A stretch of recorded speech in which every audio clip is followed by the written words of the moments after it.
other day during lunch when two of my students... I was sitting in my classroom the other day during lunch when two of my students, sophomores, initiated the following conversation. In 2 days, I will have worked enough hours to be able to join the union, one said excitedly. He works at a local mechanic shop.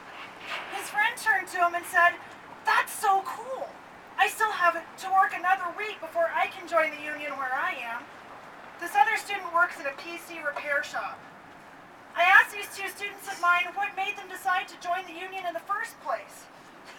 "Oh, miss, you know why." They laughed at my question. "No," I replied. "I know my reasons. I want to know your reasons." For one student, it was about accruing sick leave and being able to set specific hours of work. For the other, it was about being able to pay into a pension and be sure he wouldn't have to work well into his 70s. They both stated that their non-union colleagues worked many more hours for a lot less pay, and they didn't want that to be their experience either. Both students are talking about going to college. Woo! One will be the first in his family to go to college. They have barely been able to make the grades for minimal scholarships and know they will have to work their way through school. They want to be sure that they will have the opportunity to have their education compensated, as their unions have been able to collectively bargain for their members. Yeah! They are aware that union dues cut into their paychecks, but in their minds the rewards were, in their words, so worth it.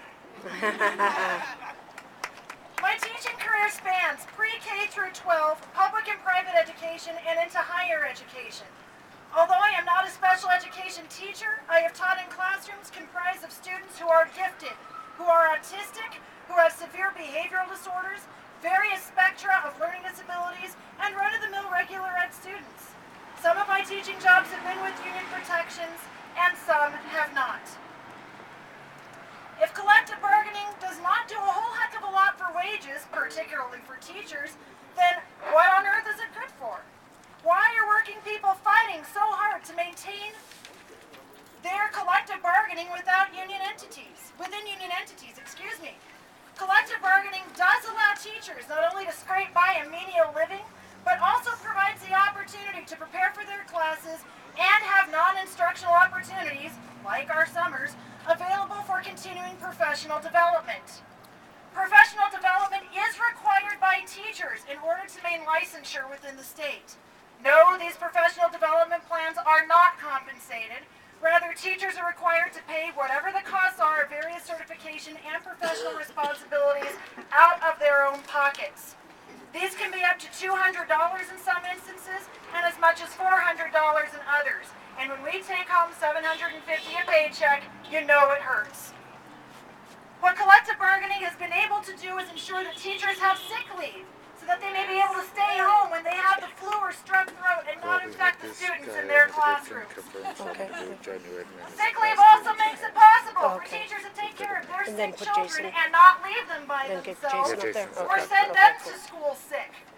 Collective bargaining allows teachers the opportunity to take bereavement leave when they are contacted to say that a family member has died in action while serving in Afghanistan. Collective bargaining allows me the opportunity to be with my family over the weekends, so I can continue to provide my children with the continued and consistent parental support required for their own personal and academic success. Collective bargaining allows for students to be in classrooms with less than 50 children. Although collective bargaining was only able